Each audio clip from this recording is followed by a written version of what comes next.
تعرف صاحبك هذا اللي بيقول لك خيو وينك ما تبين، مر علينا خلينا نتغدى، مشتاقين لك يا رجل تعال خلينا نشوفك.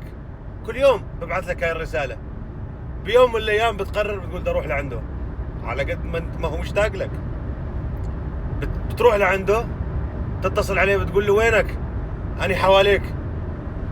اقسم بالله العظيم من شوي سافرت بعيد من هون تقريبا شي 12,000 كيلو، لو انك حاجي قبل خبرني يا رجل، خبرني، يعلم الله شو مشتاق لك وحاب اكسبك، بس عاد ما بعرف شلون هيك صار اليوم. سبحان الله هالكذبة هالصدفة عفوا اني سافرت. خبر يا رجل خبر.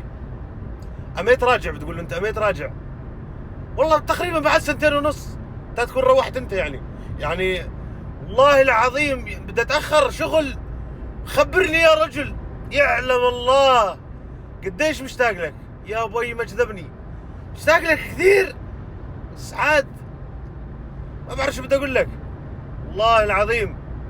يلا مش مشكله خلاص هسه انا بروح، بدي 3 ايام توصل الدار، توكل على الله. بدي اخلي صورتك بيضة بيضة الساعة من الحظر، يا كذاب يا ابو الكذب.